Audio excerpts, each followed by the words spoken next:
नमस्कार, मैं हूं अनुराग और इनसाइड विथ अनुराग में आपका स्वागत।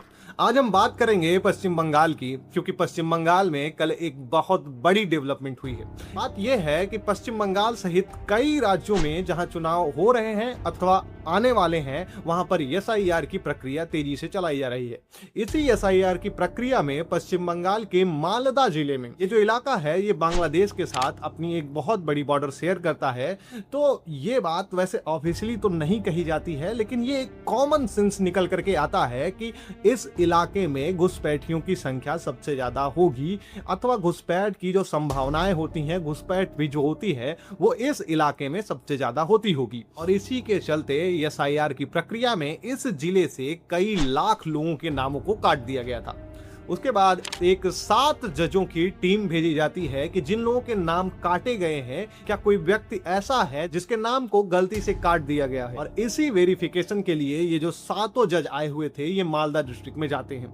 होता ये है कि इन्हें चारों तरफ से करीब सैकड़ों लोगों की भीड़ इन्हें घेर लेती है। 8 से 9 घंटे तक इन्हें घेर करके रखा गया था। वैसे अगर आप ऑफिशियल लैंग्वेज में जाएंगे, पत्रकारों की भाषा में बात करेंगे, तो इसे घेरना ही वो लोग कहते हैं, लेकिन आम तौर पर एक आम नागरिक की भाषा में इसे आप किडनैपिंग ही कहेंगे। ये मामला इतना ज्यादा बढ़ गया था कि खुद सुप्रीम कोर्ट ने इसमें सो मोटो ले लिया। सुप्रीम कोर्ट ने ये तक कह दिया कि complete collapse of law and order हमें देखने को मिला है पश्चिम बंगाल से।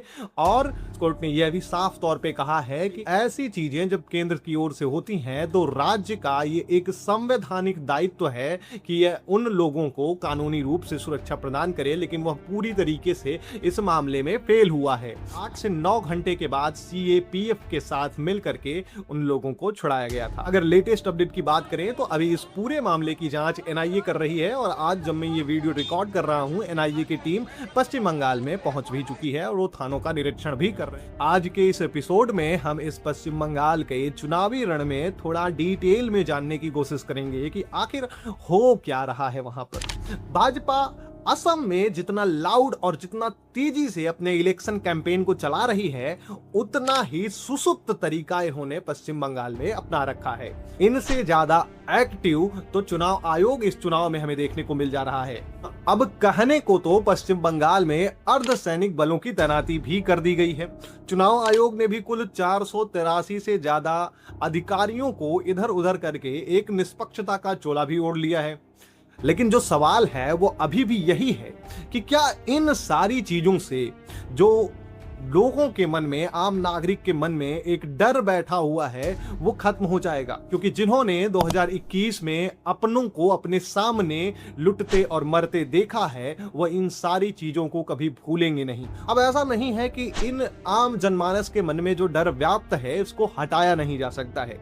देखो, मैं तो गृह मंत्री अमित शाह जी से सीधे तौर पर सिफारिश करूंगा कि ये जो अर्धसैनिक बलों की तैनाती आपने पश्चिम बंगाल में की है, इसे चुनाव के बाद कम से कम 6 महीने अथवा 1 साल तक रहने दीजिएगा। इसका आश्वासन भी अभी आपको देना होगा, तभी जाकर के पश्चिम बंगाल का जो आम नागरिक है वह एक स्वतंत्र मतदान के बारे में सोच सकता है।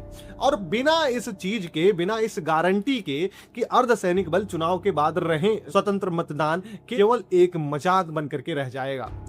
क्योंकि कोई भी आम नागरिक अपनी जान को जोखिम में डालकर वोटिंग तो करने जाएगा नहीं। तो इस बात का पता होगा कि उसकी सुरक्षा करने वाले कल यहां से चले जाएंगे, लेकिन उसका शिकार करने वाले जो शिकारी हैं, जो हत्यारे हैं, जो दंगाई हैं, वो वहीं पर रहेंगे और उसे भी वहीं पर अपना जीवन व्यतीत करना पड़ेगा। तो इन सारी चीजों को देखते हुए सरकार को ऐसा आश्वासन देना चाहिए ताकि अर्धसैनिक बलों की कम से कम चुनाव के बाद भी कम से कम 6 महीने तक की तैनाती वहां पर होनी चाहिए। मैं हवा में इन सारी चीजों को नहीं कह रहा हूं।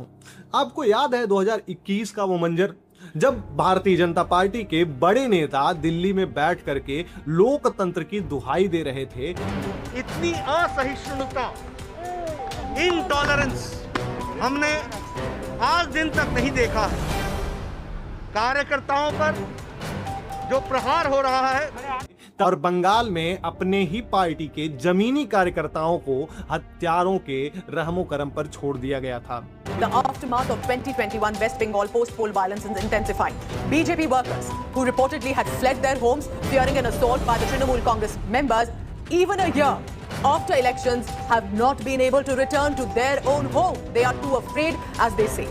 दिल्ली का वह सन्नाटा, दिल्ली की वह चुप्पी उनके समर्थकों के लिए किसी धोखेबाजी से कम नहीं थी और आज भी इस चुनाव में वह समर्थक पूरी तरह से सशंकित है कि कहीं बीजेपी अगर इस बार के चुनाव में भी हार गई तो फिर क्या होगा, क्या फिर से मौत का वही तांडव दोहराया जाएगा और ये लोग दिल्ली में जा करके अपना हाथ झाड़ करके बैठ जाएंगे चुपचाप। देखिए, ये कहने वाली बात अब रही नहीं है कि ममता बनर्जी की स्थिति कुछ नाजुक चल रही है, क्योंकि दीदी के बयानों को सुनकर के ऐसा प्रतीत हो रहा है कि इनकी स्थिति मजबूत नहीं है जितनी पहले हुआ करती थी। लेकिन टीएमसी का जो इकोसिस्टम इन्होंने इतने सालों में बना करके रखा है, उसे तोड़ने के लिए सिर्फ एक चुनाव पर्याप्त नहीं होगा। डरे हुए लोग और डराने वाले गुंडे, यह वह विचार है जो लोगों के मन में घर करके बैठ चुका है। केंद्र सरकार हो या इलेक्शन कमीशन ऑफ इंडिया हो, पहले इस चीज को आम जनमानस के मन से निकालना होगा और ऐसा करने के लिए उसे केंद्रीय बलों की तैनाती कम से कम 6 महीने अथवा 1 साल तक तो करनी ही चाहिए। और यदि इस बार के चुनाव में भी टीएमसी जीत जाती है और फिर से वह मौत का तांडव दोहराया जाता है, 2021 वाला मंजर हमें याद आने लगता है, तो इस चीज की श्योरिटी होनी चाहिए कि पश्चिम बंगाल में राष्ट्रपति शासन लागू होगा, क्योंकि पश्चिम बंगाल को इस वक्त चुनाव की नहीं, सबसे ज्यादा गहन शुद्धिकरण की आवश्यकता है। लेकिन यह हमारा दुर्भाग्य है कि सबसे पहले हमें चुनाव देखने को मिल रहा है। अगर चुनाव से पहले करीबन 1 साल के आसपास राष्ट्रपति शासन होता तो शायद कुछ शुद्धिकरण हो गया होता। ये जो बारूदी इकोसिस्टम बनाया गया है, इसे तोड़ा जा सकता था और लोगों को फिर से उत्साहित किया जा सकता था लोकतंत्र में विश्वास बनाए रखने के लिए।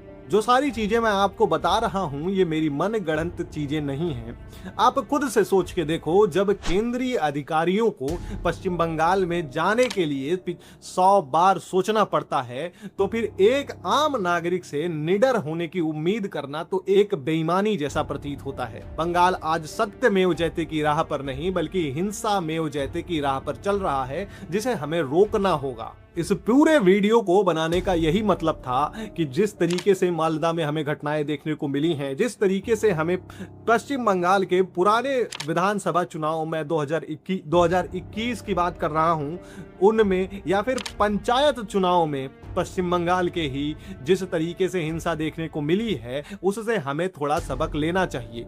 हमें लोगों को यह विश्वास दिलाने के लिए कि उनकी सुरक्षा की जिम्मेदारी सरकार की है और सरकार इसके लिए तत्पर है, कम से कम थोड़े बहुत आश्वासन केंद्र सरकार की तरफ से, गृह मंत्री की तरफ से अथवा इलेक्शन कमीशन ऑफ इंडिया की तरफ से की जानी चाहिए, ताकि लोग इस बार स्वतंत्र मतदान के लिए विचार कर सकें। बाकी आपके जो भी विचार होंगे उन्हें कमेंट सेक्शन में बता दीजिएगा।